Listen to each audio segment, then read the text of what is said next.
கடகராசி என்பவர்களுக்கெல்லாம் பார்க்குறதும் பேசுறதும் அவங்க நம்மகிட்ட வந்து உட்காந்து கருத்துக்களை பரிமாறதும் அதிசயம். ஏன்னா கடகராசிக்காரங்க அவ்வளோ பிடி கொடுத்து பேச மாட்டாங்க. ஏன்னு கேட்டீங்கன்னா அங்கே குரு உச்சம், சந்திரன் ஆட்சி.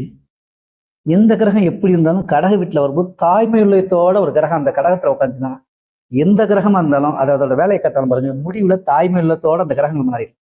ஸோ கடகராசியில் என்ன கிரகம் இருந்தாலும் நீங்கள் கவலைப்படாது. பேசும்போது தாய்மையோட வந்தவங்க யார் உங்க வீட்டுக்கு வந்தாலும் சரி தாய்மைன்னு சொல்லி பழகுங்க. ஒரு கிளாஸ் தண்ணியை கொடுத்து பழகுங்க.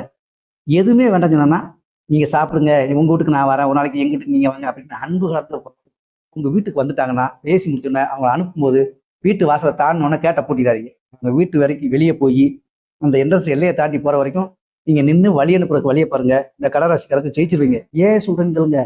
கடகராசிக்காரன் ஒண்ணுதான் தாய்மை இல்லத்தோட சொல்லுவாங்க. தாய் என்னைக்கும் பெத்த பொண்ணு வந்துட்டான்னு வச்சுக்கோங்களேன், இல்லை ஒரு மருமகனோட அனுப்பும்போது அவங்க எல்லைக்கு போற வரைக்கும் பார்த்துக்கிட்டே இருப்பாங்க.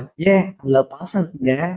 கடகராசிக்காரங்க நீங்க ஜெயிக்கணும். கடகராசிக்காரங்க நீங்க மற்றவங்கள நீங்க ஜெயிக்கணும்னுக்கா உங்க பாசத்தால மட்டும் தான் முடியும். அதுவும் பாருங்க எந்த மாதிரி பாசம், தாய்மை உணர்வோட நீங்க பாசத்தை கட்டுங்க. நீங்க ஜெயிச்சிருவீங்க.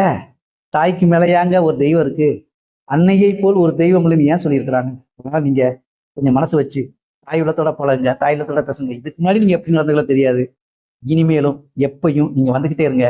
உங்க சந்ததிகள் விருத்தியாகும், அந்த இடம் புனிதமாகும், நீங்க நல்லா இருப்பீங்க. ஏன்னா ஆடி 18ஆம் இருக்கு போல அந்த கடகராசிக்காரங்களுக்கு எல்லாருக்குமே ஒரு விசேஷமான பலன் கிடைக்குங்கிறத நான் சொல்றேன். அதான ஒன்றி. நன்றி, வணக்கம்.